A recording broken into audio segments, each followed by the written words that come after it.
Les plus grandes guerres, les plus grands massacres dans toute l'histoire humaine, c'est le monde occidental. Pas le monde occidental uniquement moderne, bien que le monde occidental moderne, entre la Première Guerre mondiale et la Deuxième Guerre mondiale, sont morts 70 millions de personnes. En 40 ans, 70 millions. Pas en 40 ans de guerre, mais il y a eu la Première Guerre mondiale qui a duré 4 ans, la Deuxième Guerre mondiale qui a duré 4-5 ans. Entre les deux, il y a eu à peu près 20 ans, donc en 30 ans, 70 millions de morts. En deux guerres qui à elles deux, ont duré 8-9 ans. 70 millions de morts, sans compter tout ce qui s'est passé avant. Les croisades, l'Inquisition, la guerre de 100 ans, etc. Donc ce sont vraiment des gens qui vivent, comme on l'a vu précisément dans la paracha de la semaine dernière. Yitzhak, quand il bénit Esav, il lui dit, tu vivras,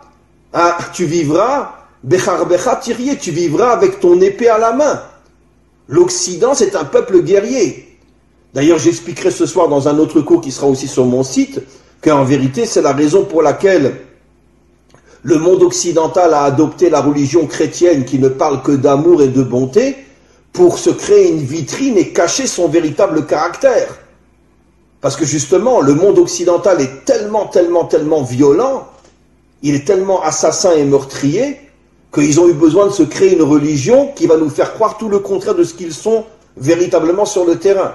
Bien sûr, je ne parle pas de tel ou tel citoyen, je parle des dirigeants et je parle malheureusement des peuples qui sont exploités et qui sont soumis et qui sont obligés de suivre leurs dirigeants.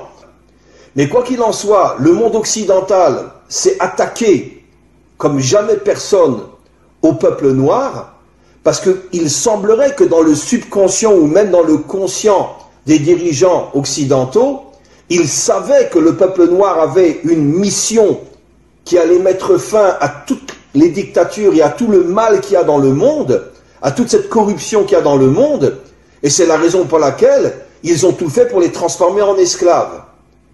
Comme l'expliquent nos maîtres, quand tu veux savoir quelle est la mission d'un homme, regarde le mal qu'on lui fait.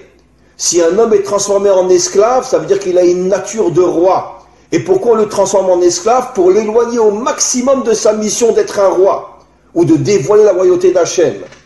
Maintenant, figurez-vous, mes amis, que depuis des millénaires, nos maîtres nous expliquent que chaque attribut divin, chaque sphira, en hébreu sphira, en français attribut divin, c'est-à-dire une qualité divine, là on parle de la malchoute, chaque qualité a une couleur.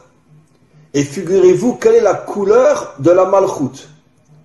Noir. La couleur de la malchoute, c'est le noir. C'est absolument incroyable. La couleur qui définit la malchoute, la royauté, c'est-à-dire le dévoilement de la royauté d'Hachem dans ce monde, c'est le noir. Vous comprenez, mes amis, quel est le lien entre la mission d'Israël et les peuples africains? Comment se fait-il que les peuples africains sont noirs? Comment se fait-il que la première épouse de Moshe était une africaine? Que la préférée de toutes les épouses du roi Salomon était une africaine? Comment se fait-il qu'Israël a reçu pour mission de dévoiler la royauté d'Hachem dans ce monde et qu'il y a sur terre la couleur noire? Et nos maîtres affirment depuis des millénaires que la couleur noire est l'emblème de la royauté d'Hachem. Eh bien, mes amis, vous comprenez quelque chose d'absolument incroyable. Que les peuples noirs, eux aussi, comme Israël, sont en première ligne du dévoilement futur d'Hachem en tant que dirigeant de ce monde.